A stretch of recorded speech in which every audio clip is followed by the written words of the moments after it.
بسم الله الرحمن الرحیم. السلام علیکم ورحمت الله وبرکاته. د سیفټي یو نوی ویډیو سره حاضر یم. د دې ویډیوز مقصد دی چې پښتنو ته د داسې احتیاطي تدابیرو پته ولګي چې هغوی پې ځان په کار کې او په کور کې د حادثو نه بچ کړي. داسې اسان احتیاطي تدابیرونه چې هغه دوی اپنو کړي او د حادثو نه ټول خلک بچ شي.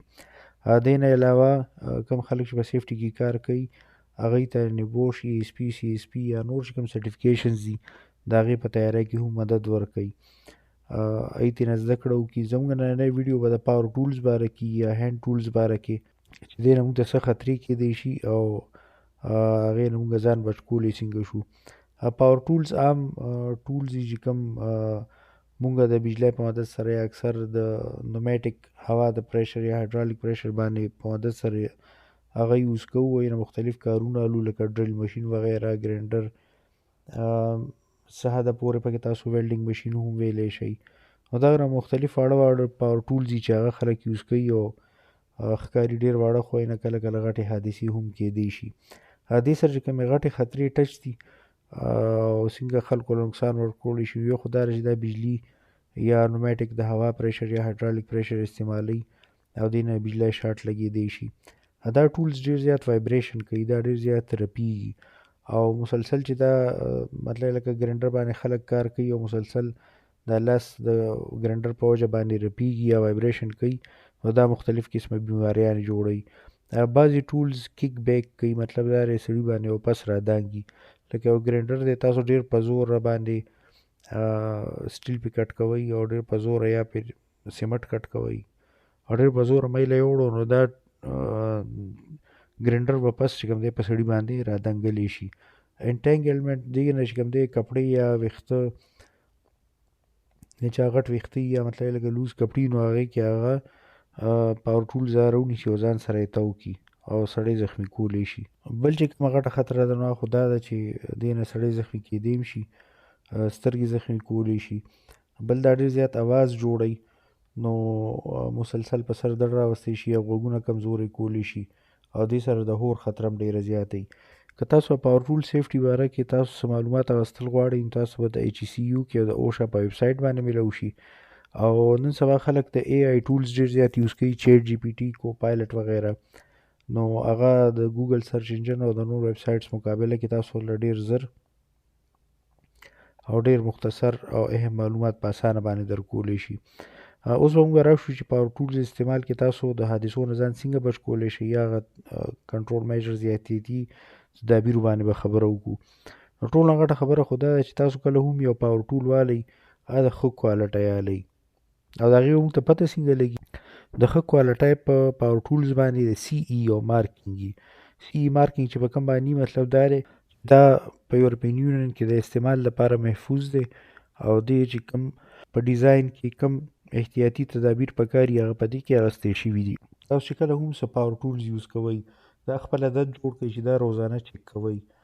د استعمال نه مخکې د دې سوچ پلګ وغیره د دې تار د دې باډي که ډسک پکې لګېدلی یا پکې ډرل یا برمه لګېدلي نو هغه ټول تاسو دا چک کوئ او دې کلر کوډینګ کوئ او که دا چې د ډیمیج وي نو مخکې سره یې لرې کوئ، الکټریشن ته یې لېږئ چې دا ټیک کړي. ټولز چې کوم استعمال لپاره جوړ شوي صرف ترې هغه کاروئ، بل څیز ترې نه مالئ. لکه ګرینډر دې لپاره جوړ شوی دی چې دا په برمه باندې سورې کوي، ډرلینګ هول به کوي او دې نه بل کار مالئ لکه دې ته ډسک وغیره مه لګوئ، جوګاړ چې موږ څه ته وایو هغه څیزونه ترې مه کوئ. چې په کوم ځای کې کار کوئ هغې ښه هاوس کیپینګ ساتئ، هغه ځای ځان ته صفا کوئ په کار چې پوره رڼا وي او د لارې تلو راتلو چې کومه لارې چې صفا وي چې تاسو ان کیس آف ایمرجنسي یا مطلب کار دوران کې تندک وغیره یا درز وغیره سړی نه خوري. د کار کولو لپاره چې کوم PPEs ضروري وي نو هغه پاور ټول سره استعمالوئ. مثلا گاگلز پکار دي یا دستانې پکار دي یا هیلمټ پکار دی یا فیس شیلډ پکار دی. نو دا PPEs پرسنل پروټیکټیو اکوپمنټ چې کوم دی دا ضرور استعمالوئ. ما چې تاسو څنګه وویل چې خپل پاور ټولز انسپیکټ کوئ نو دې کې پلګ، تار، باډي دا درې واړه څیزونه ضرور استعمال دا چک کوئ چې دا ډیمیج یا مات خو نه وي چې بجلی شارټ خطره پکې نه وي. کم تارونه چې دي نو دا د تیلو نه د ډېر ګرمولو نه یا تیره ځایونو نه چې کوم دی دا بچ کوئ چې دا تارونه ډیمیج کېږي نه ځکه چې دې نه بجلی د شارټ لګېدو خطره وي او که چېرته کې ډیمیج تاري نو مخې سره یې ټیک کوئ. چې کله تاسو پاور ټولز استعمالوئ نه د بجلۍ نه سوچ وباسئ هغسې کنیکټډ مه ساتئ.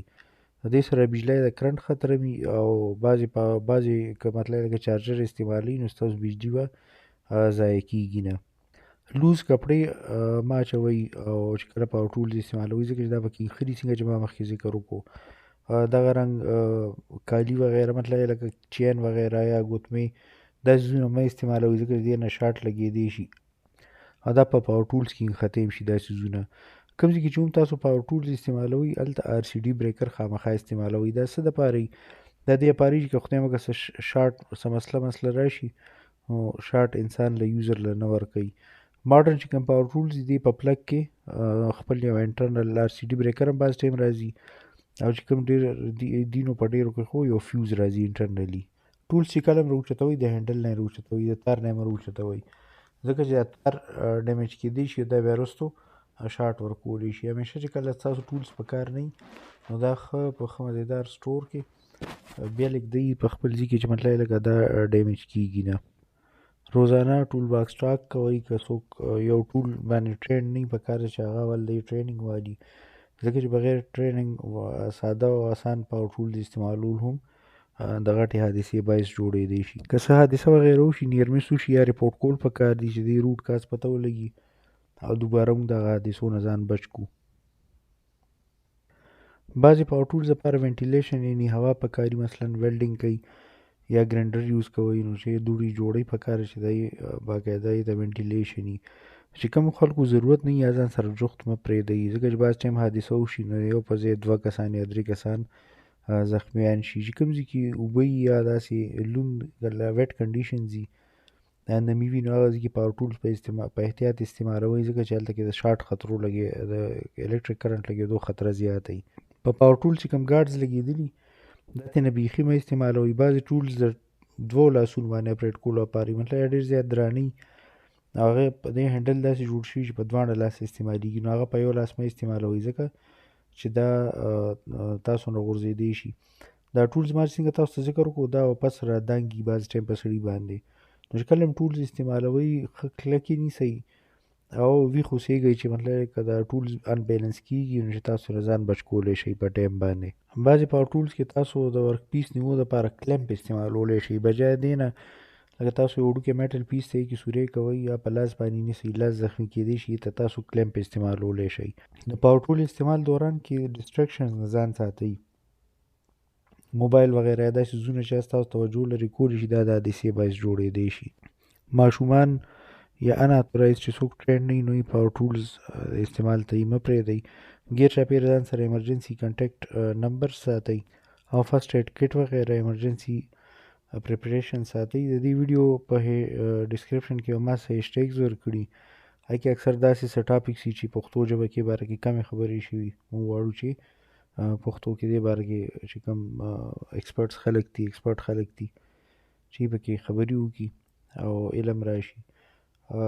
دا څیزونه چې کوم دی موږ په کار خپل انډکشن ټریننګ ټول باکس ټاک کې انکلوډ کوو. موږ له داسې لیډرشپ پریشر ګروپس او یونینز په کار دي چې هغه داسې ګورنمنټ مطلب دې ته پوش کړي چې داسې ریګولیشنز او لاز جوړ شي چې زموږ د لیبر او د کار کولو خلکو حفاظتي تدابیرو باندې زور وړی شي او د نور ورک پلیس انوایرمنټ چې کوم دی سیف شي. د سیفټي باره کې که تاسو نور ویډیوز کتل غواړئ نو په دې چینل به تاسو ته میلاو شي. لایک شیر سبسکرایب یې کوئ په ویډیو باندې کمنټ وکړئ. الله پاک دې زموږ د ټولو حفاظت وکړي. الله پاک اصلي حفاظت کولو والا دی. الله پامان السلام علیکم.